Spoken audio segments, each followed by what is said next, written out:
헤드라인 뉴스입니다. 크리스천 커뮤니티의 찬양을 인도했던 글로벌 힐송교회 브랜드의 플래그십 지사인 호주 힐송교회가 어려움을 겪고 있습니다.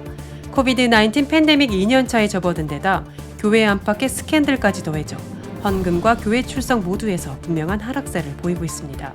연방정부가 학자금 융자액에 대한 대규모 탕감을 발표했습니다. 24일 오전 바이든 대통령은 융자액 $10,000 탕감과 상환 마감 연장을 골자로 한 구제 방안을 밝혔습니다.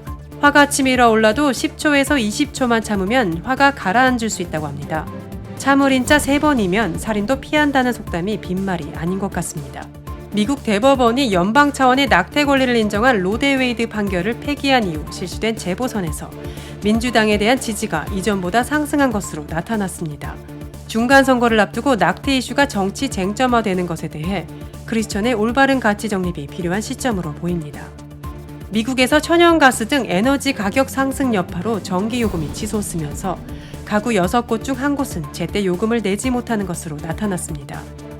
이에 따라 단전 문제를 다루는 환경단체 생물다양성센터 관계자는 향후 다수 가정의 전기가 끊기는 단전 쓰나미 가능성을 우려했습니다.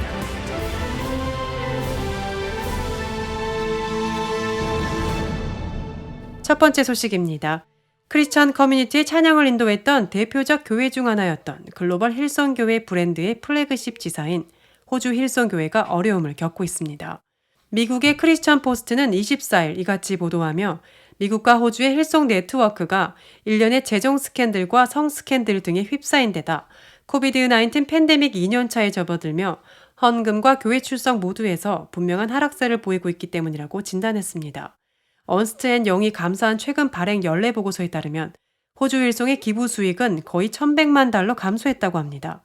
2021년 총 수익은 전염병이 한창이던 2020년에 교회에서 창출한 수익보다 12.3% 적습니다.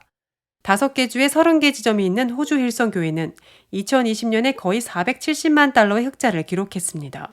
호주 힐송교회 총책임자인 조지 아가제니어는 보고서에서 재정적 타격에서 회복하는 데 몇 년이 걸릴 것이라고 말했습니다. 보고서는 헤드라인을 장식하는 스캔들에 대해 구체적으로 언급하지 않았지만 세상을 떠들썩하게 만든 리더십 문제와 리더들의 도덕적 실패가 원인이었음을 내비쳤습니다. 그러나 보고서는 훌륭한 재정 관리와 관대한 회중 덕분에 어려운 시기를 극복할 수 있는 교회의 능력에 대해 낙관적이라고 적었습니다.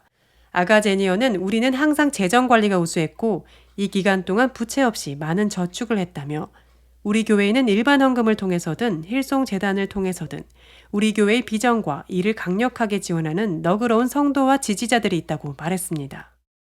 연방정부가 학자금 융자액에 대한 대규모 탕감을 발표했습니다. 24일 오전 바이든 대통령은 융자액 $10,000 탕감과 상환 마감 연장을 골자로 한 구제 방안을 밝혔습니다. 일단 연소득 $125,000 이하를 보고하는 개인과 $250,000 이하를 보고하는 가족이 탕감의 대상입니다. 여기에 펠그랜트를 받은 학부 과정에 대해서는 추가로 $10,000를 구제합니다. 현재 8월 말까지 연장된 상환 일시 정지 조치도 연장돼 올해 12월 말까지 페이먼트를 내지 않아도 됩니다. 다만 대통령은 이번이 마지막 연기라고 못 박았습니다. 한편 일각에서는 이번 조치가 바이든 대통령이 다음 선거를 겨냥해 부자들에게 주는 유인물이 아니냐는 비판도 일고 있습니다. 변호사 레이첼 알렉산더는 5월에 발행된 크리스천 포스트의 학자금 대출에 대한 칼럼에서 대출 문제가 납세자가 시정해야 할 문제가 아니라며 연방 학자금 대출 부채가 있는 4,500만 명의 미국인이 구제를 받아야 한다면 나머지 2억 5,500만 명의 미국인은 그렇지 않은 이유가 무엇이냐고 의문을 제기했습니다.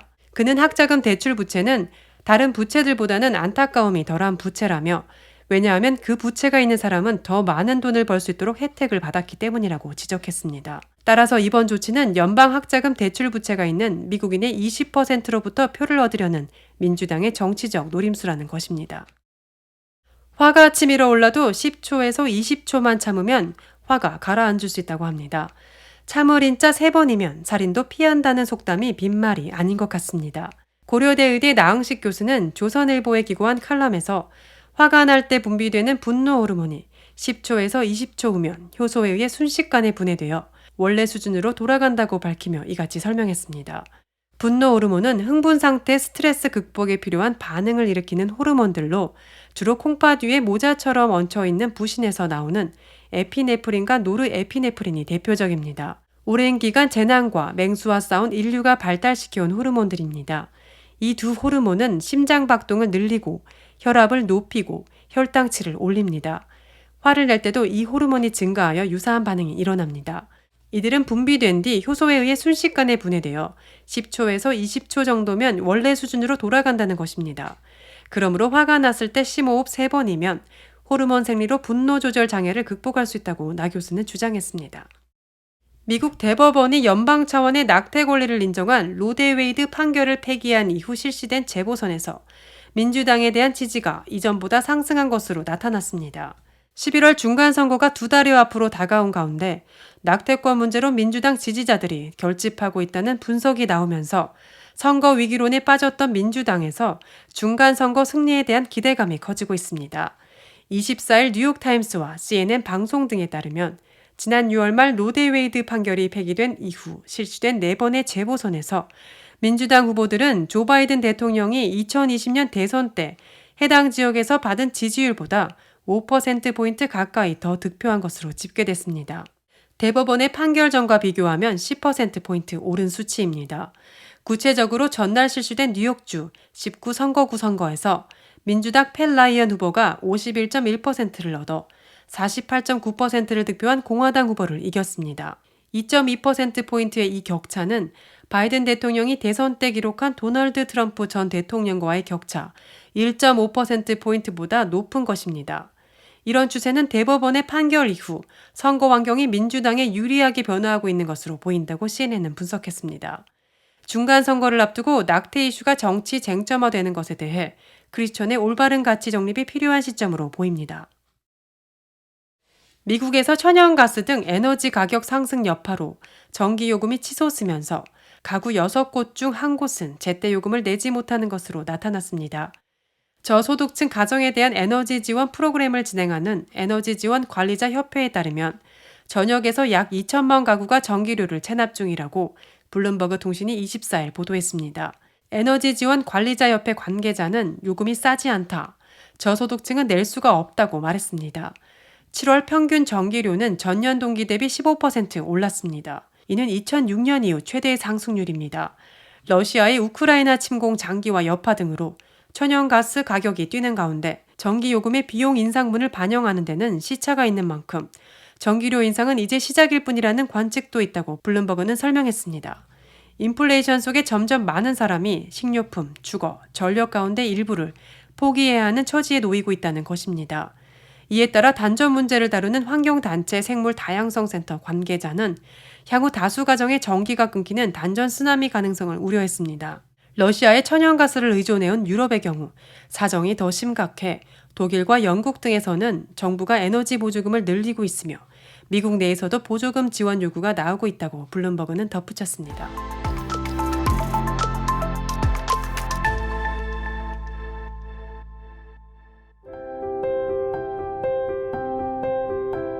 세상을 밝히는 크리스천 소식입니다.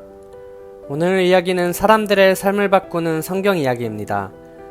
미국 성서공회는 중앙 아메리카에서 가장 위험한 감옥에서 놀라운 일이 일어나고 있다며 폭력적인 갱단원들이 죄악을 벌이고 그리스도께의 삶을 바치고 있다고 밝혔습니다.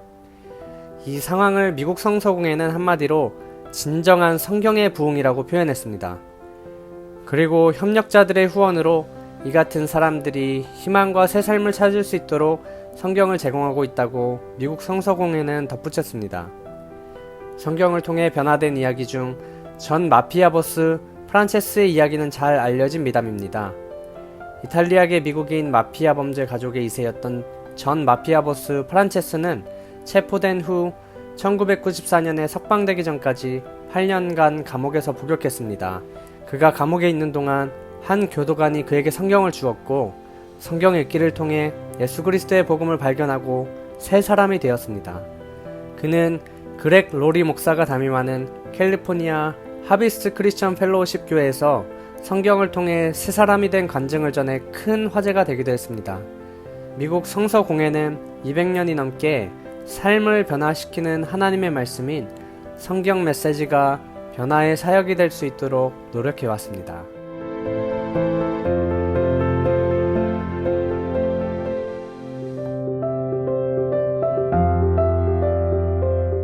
하나님의 꿈을 전하는 크리스천의 소리 칼럼 뉴스는 매일 뉴스와 함께 하나님의 말씀을 전합니다. 오늘의 말씀은 요한일서 4장 18절에서 19절 말씀입니다.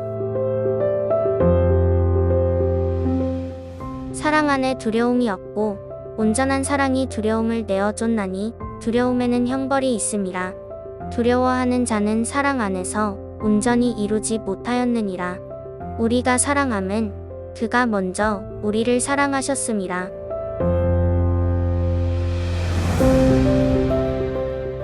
우리를 먼저 사랑하신 하나님의 사랑으로 두려움을 내어쫓고 온전한 사랑을 이루시길 축원합니다. 감사합니다.